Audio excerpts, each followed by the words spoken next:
اداء يقرف والله يا جماعه بجد. تحس ان احنا النهارده كنا اشباح في الملعب، اشباح. عارف لما تحس ان كل لعيب في وادي تاني اكنه بيلعب ماتش تاني؟ هو ده النهارده. عارف وانا قاعده كده كنت حاسه ان انا هتشل وانا قاعده. مفيش لعيب مركز، مفيش لعيب فاهم هو بيعمل ايه اصلا في الملعب. مفيش. غلطات من جميع اللعيبه في ابسط حاجه اللي هو الاستلام، الطلوع بالكوره مش عارفين، فبنيجي نرجعها لورا فبتتقلب هجمه علينا، وحاجه نيله حاجه نيله. يعني تحس ان احنا بنعمل ايه ولا اي حاجه والله العظيم.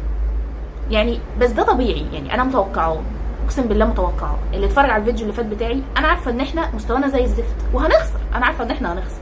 انا مشكلتي شوف، مش احنا خسرنا الدور الاول من بيراميدز 3-0 بس ما كناش بالاداء ده يا شيخ. ايه بقى في ايه؟ مش مركزين ليه يا جماعه؟ طب بلاش. طبعا كل الناس هيجي على عواد دلوقتي هيقولك عواد مفوت، صح؟ بس طبعا ارجع واقول ان دي غلطه الاداره. حضرتك مطلعه مسرح من الماتش اللي فات، حولته للتحقيق، صح؟ ولما هو متحول للتحقيق منزله لتاني ماتش ازاي؟ مش هو ما سمعش كلام المدرب يا جماعه وتحول للتحقيق؟ منزله الماتش ده ليه؟ ها؟ بتلبسه؟ الجمهور مش طايقه وهو مش مركز وانت محوله للتحقيق، فانت منزله الماتش ده ليه؟ بتلبسه في حته؟ حد يرد عليا. حبيبي مش مدرب حراس المرمى بيحب صبحي وقال ان صبحي نمبر 1 عندي؟ ما نزلوش ليه؟ ومحدش يقول لي اصل مصاب قاعد على الدكه والطبيب قال انه جاهز، فايه بقى ما نزلش ليه؟ لكن عواد نلبسه في حته عادي، الجمهور مش طايقه واحنا محولينه التحقيق وما ردش على كلام المدرب. مش ده كلامكم؟ ها منزلين الماتش ده ليه؟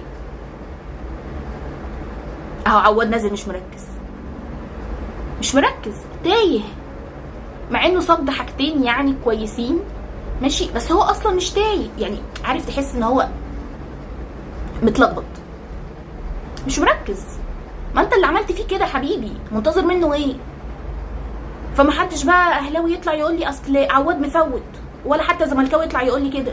ما انتوا اللي عملتوا فيه كده، محاولينه للتحقيق والمدرب مش طايقه وبيقول ان صبحي احسن منه وموقفينه ماتش بيراميدز. طب موقفينه ليه؟ انا عايزه افهم انتوا موقفينه ليه؟ يعني المفروض ان صبحي كان يقف النهارده، مش حبيبك مش عايز يخرج من الملعب المره اللي فاتت وعايز يثبت نفسه؟ مش اهم ماتش دلوقتي في الفتره اللي احنا فيها دي ماتش بيراميدز؟ ما وقفش ليه؟ ولا حبيبي صبحي ما بيخاف من الماتشات الكبيره؟ استفزاز والله يا جماعه.